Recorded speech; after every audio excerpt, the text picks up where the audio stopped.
This is Triple Play Fantasy Basketball, TBF Top 10s with the NBA Small Forward Edition coming into the 2022-23 season. I'm your host, Coach James Lewis. This isn't an all-time list. This is a current who is the best small forward in the NBA. Yeah, these positions are interchangeable.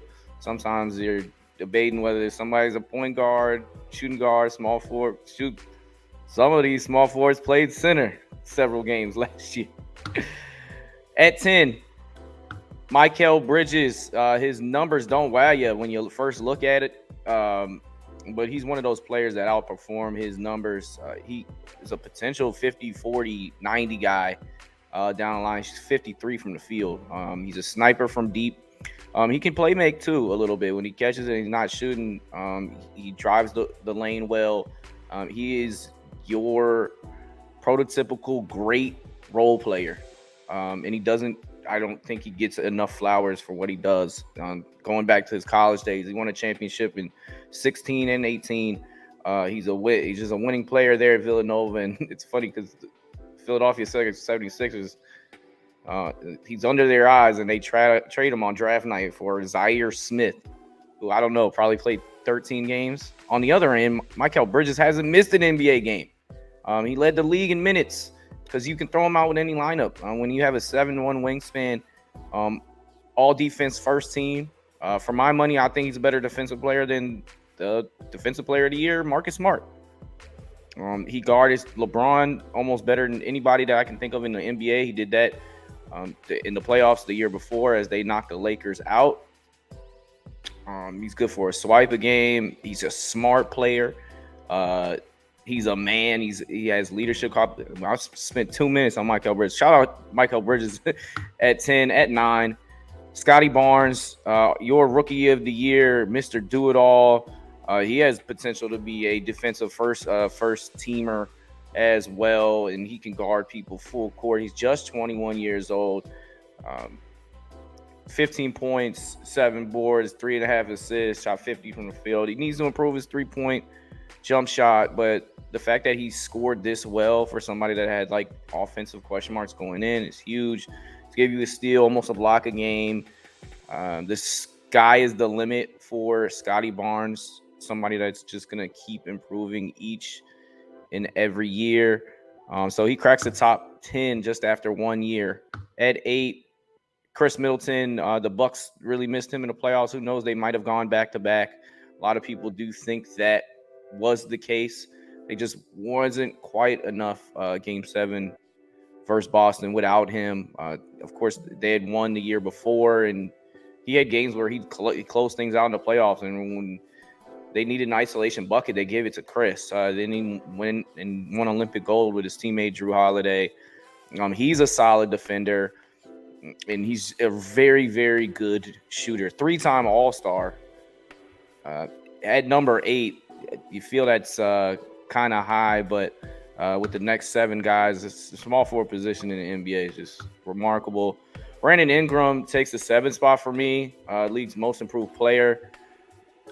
Once upon a time, 23 a game, 6 boards. His playmaking took a huge step forward this year, especially with no Zion, giving almost 6 assists a game. At certain times against the Memphis Grizzlies, he looked literally unstoppable, especially those first 2 games. He was a first-time All-Star last year. He was all rookie once upon a time in Lakerland.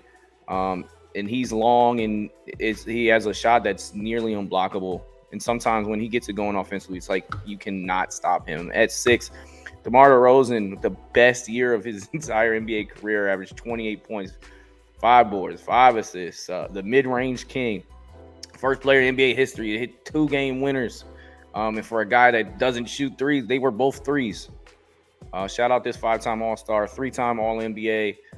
He competes defensively, and he's just really matured as the years gone along. And someone that averaged 28, 5 and 5 at 6. Wow. Who these other 5 guys? Well, Paul George. He also improved with his playmaking, as I mentioned, BI just a second ago. We know his defensive history. He's been 4-time all defense. He's won that most improved player award before. Giannis has, and some of the really great players really take a leap going forward. He was the NBA champ for steals per game at 2.2. He's a 6-time All NBA performer, 5-time All Star man, and at 32 years old, he's just had a distinguished career. Can they get over the hump? Can he actually win a championship? Kawhi Leonard being healthy, that's the real question here. But there's no doubt that Paul George is one of the best players in our league. Jimmy Butler does that, though. He really steps his game up in the playoffs as he took Miami to the NBA Finals in the bubble. And this past year was just one game away, a couple shots away. He's won the steal champ before. He's a 4-time All-NBA player, 6 All-Star, 5-time All-Defense. And offensively, although he doesn't shoot well from the three-point range, he can really get to his spots. He really has great footwork, one of the most fearless competitors in the entire NBA. Somebody that you want on your side. So don't sleep on Miami. Everybody's pegging him at 5, 6 in the Eastern Conference, but he's coming. They're going to be there at the end of the day, and you got to roll through Miami at 3.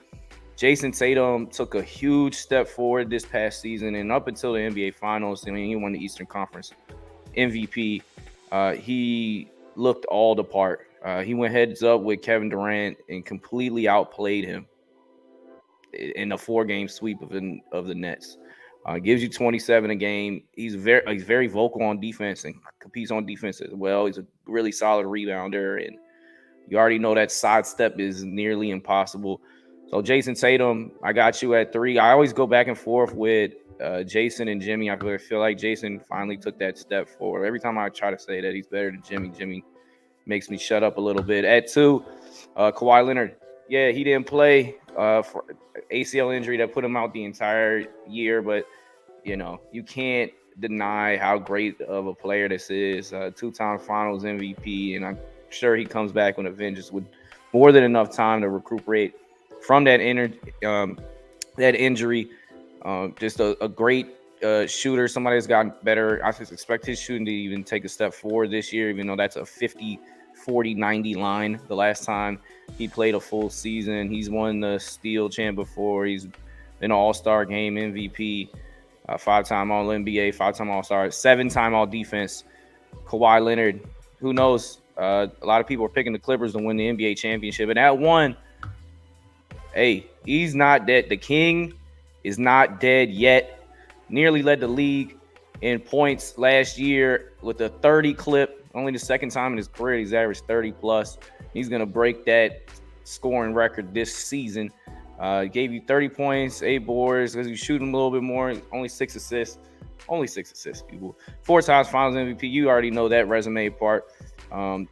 Model of consistency, always shoots high efficiency. He's making and shooting more threes than he's ever have. 36% isn't the greatest, but with that pound dribble pull, it's one of the most unstoppable shots in NBA history. He can always get to the spot. 18-time All-NBA, 18-time All-Star. He's going to get another one of those, 6-time All-Defense. LeBron James, the King, is not dead yet, and he's still playing at the most elite level. The injury scare last year, him not being able to finish the season, makes you think that, hey, he actually is human, and he is getting a little older, but he's such a savant. His IQ is higher than almost anybody that's ever played the game. Yeah, I'm a LeBron guy, true and true, and yeah, he might not be number 1 next year, but I still am taking him in one game. The Lakers surrounding parts, we'll talk about that. Hopefully, AD can stay healthy and they'll do better. This team not really that good, but he's gonna compete, and you better go get your ticket if he's in town, because might be one of the last times that you'll be able to see him, and he does not disappoint watching him in person in all his uniforms. So shout out our top 10 NBA small forwards. I still give it to LeBron. Tell me I'm wrong. Tell me he's old and over the hill, and because that's what people normally say about LeBron, because there's a lot of haterade out there. Shout out everybody at Triple Play. They call us Triple Play because we do basketball, we do baseball, we football, and we ready for this season. Till next time, I'm out. Lately I've been feeling things change. We've been working hard, no sleep, get it every day. And I swear that we ain't stopping till we pay. Yeah, the pressure on, gotta make it work, triple play, yeah.